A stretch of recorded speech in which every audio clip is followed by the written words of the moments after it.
What's up, heathens? How y'all doing? I'm the Godless engineer, and I critically analyze apologists' claims to give you the best arguments and information so that you can stand up and use your voice. Today, Catholic Brian Holdsworth is going to refute an atheist argument against the existence of God. He's actually labeled this as the worst argument against God. So let's keep in mind what an argument is. Most notably, that it has to make a case against the existence of God. If it doesn't make a case against the existence of God, then it's not an argument. It seems to me, as of late, that theists seem to not really understand what arguments are. Well, if y'all want to fuck around and find out what the worst atheist argument is, then please stay tuned.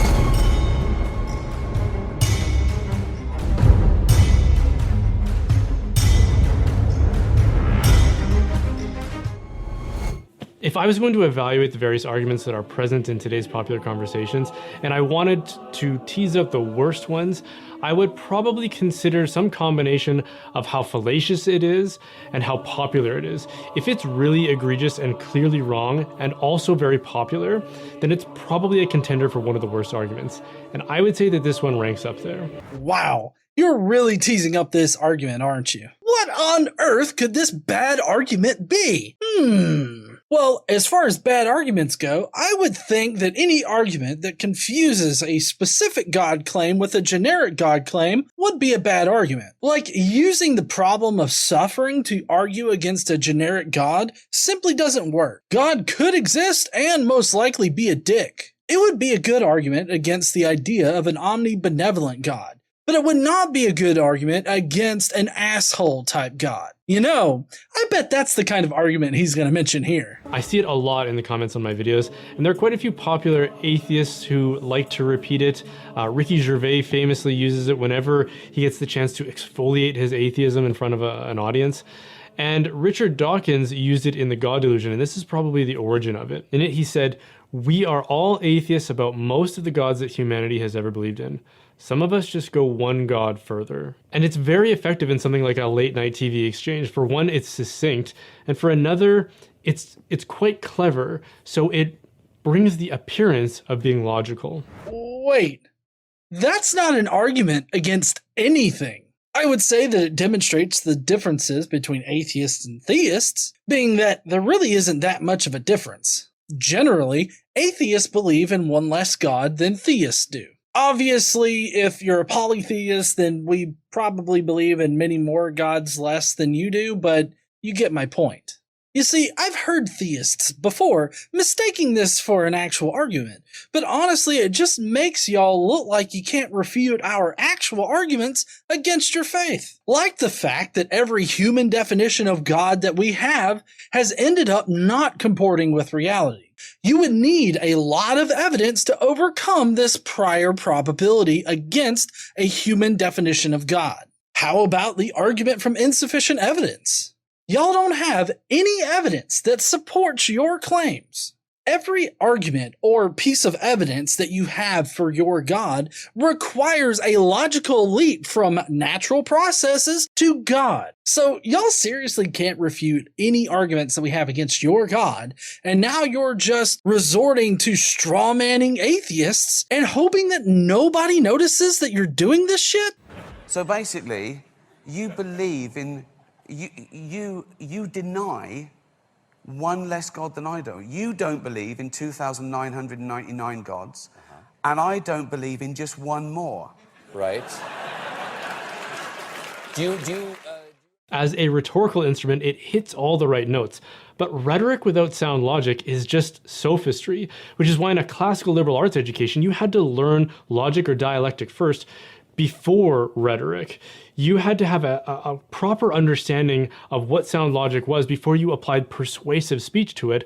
Otherwise, you would just become a sophist. Okay, but as a demonstration on how not different atheists are from theists, being that we just believe in one less God than you do, it is logically sound. Just because we believe in one less God than you doesn't mean that God doesn't exist. That's not what we're saying with this rhetoric. We are just attempting to demonstrate that everybody doesn't believe in all of these other gods. And we see this trend and just decide to go one God further. If anything, it's highlighting the fact that atheists don't ignore the fact that every single human God definition has eventually faded into the past. But like a lot of good things from our heritage, we decided to discard that educational tradition. So our educational superiors decided we don't need to teach people logic anymore, which is why sophistry has such free reign over the popular conversations that are present in our culture these days, from politics to advertising to books like The God Delusion. From the perspective of a theist like me, it's quite difficult to respond to because it's so short and witty that people expect an equally short and witty reply. Well, you could reply that it doesn't disprove God's existence, which we would agree with, because it's not an argument against God's existence. One way to argue against it is to say, well, see, you do believe in God. You just choose to ignore him. And that just makes you look like a dick. Also, I'm not sure when How to Argue with Jackasses was ever taught in school, but I would think that the sheer amount of illogical statements made by the previous 3 to 4 generations would be more than enough evidence to show that it was not ever taught in schools. You act like children not being taught these laws of logic is something new. It's not. In my opinion, most Christian apologists out there exclusively deal in sophistry due to how bad their arguments are for their God. The fact that you are addressing this non-argument as an argument is pure sophistry. But instead we find ourselves trying to do this whole educational exposition of why it's fallacious. The truth is, it's a non sequitur in the highest degree, and that's being generous. It simply doesn't follow that because you believe in one less God than I do, that I'm practically an atheist too. It also doesn't follow that God doesn't exist, or that atheism is true, or that theism is false. There's nothing valid in its content, and it doesn't even seem to assert a conclusion, so we're just left trying to grasp at what the conclusion might be. Oh, hold on. So let me get this straight. You know that this doesn't make an argument. You know that it doesn't assert a conclusion, yet you choose to represent it as asserting a conclusion. Well, not represent it that way. You force it to make a conclusion. You just make up whatever conclusion you want to refute. This is clear-cut sophistry here. But then have the balls to say that atheists are the sophists. Wow. But because it's so common and so popular and often repeated, it does require a reply. So if we as theists need to reply to it in a succinct way, I think the best way would be to come at it by way of an analogy. If it's valid to claim that since a person like myself rejects the majority of claims about God or divinity, then I might as well reject all claims about God or divinity. Wait, you think that is the point that we're trying to make? Not that it's simply not insane or crazy to not believe in a God, but that we want you to think exactly like us? Wow. That's what Christians do. Y'all pretty much accomplish the same thing with Pascal's wager. Oh, okay, so you're an atheist. Well, just to let you know, you might as well go ahead and be a Christian, because if you just so happen to be wrong, you're gonna burn in hell! It's the exact same bullshit. You're projecting more than a drive-in movie theater. Then the following analogy would also be true. Let's say I'm a math denier. I deny all math as invalid from the beginning. And to try to persuade you in that, I ask you, 1 + 1 is 2, right? Which of course you would say, yeah, of course. And I would say, 1 + 1 isn't 3, it's not 4, it's not 5, or any of the other seemingly unlimited replies you could give as a solution to that problem. So when you say that 1 + 1 = 2 and not any of the other possible answers, you're saying that you reject the innumerable alternative options. Well, I just go one step further and deny 1 + 1 = 2. And since it's just one more step of denial, you might as well deny that too, and thereby deny all of math. Well, shit. You're right. That is ridiculous. Luckily, nobody was making that fucking argument. It only seems ridiculous because you forced a rhetorical comment about the differences between monotheists and atheists to have some kind of harebrained conclusion that you just made up. That's why it's ridiculous and not what any atheist has said. I mean, seriously, how can you go from shitting on the use of sophistry to exclusively using sophistry in such a short period of time? All of truth works this way.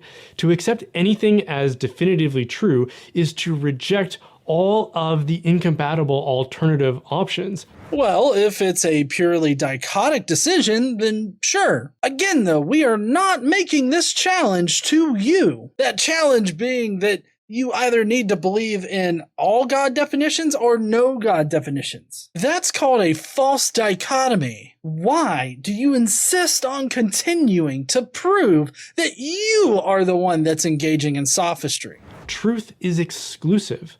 To say yes to anything is to say no to everything else. So that original argument is like telling a married man that he's practically a bachelor because he rejected every other woman except for one. The only difference between him and a real bachelor is that a real bachelor just goes one step further. So I hope you can see how embarrassingly absurd that logic is when applied to anything other than God. Allow me to repeat myself. Luckily, nobody is making this dumb argument except dipshits who willfully misrepresent the original rhetorical comment! Yes, the whole bachelor argument that you came up with was asinine, but that was only because you crafted it to be asinine.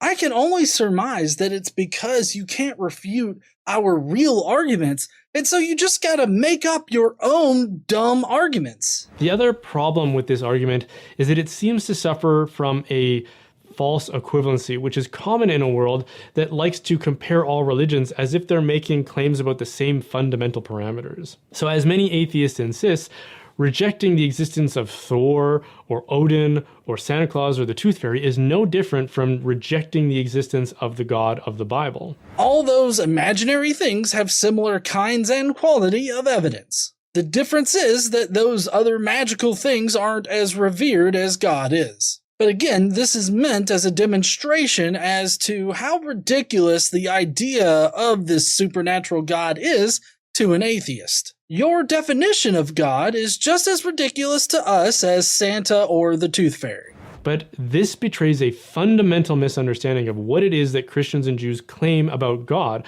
which is that God isn't some higher being within the universe. As Bishop Barron often says, God isn't one being among many within the universe. He is being itself. Because the thing about Zeus or Santa Claus is that you can provide contrary evidence to their existence. Wait, you have evidence that proves that Zeus isn't real? And Santa Claus? You can prove that both of those things are not real without being a hypocrite about your own evidence for God? In the Bible, God claims responsibility for lightning. He zapped the shit out of that one guy that picked up the ark, and he zapped the shit out of that other guy that pulled it out of his sister-in-law. How do you know that was God and not Zeus? If God is necessary for everything that happens now, how is that any different from the Greek or Roman pantheon of gods? I'm very interested in your evidence against Zeus that is not also hypocritical with respect to your evidence for Yahweh.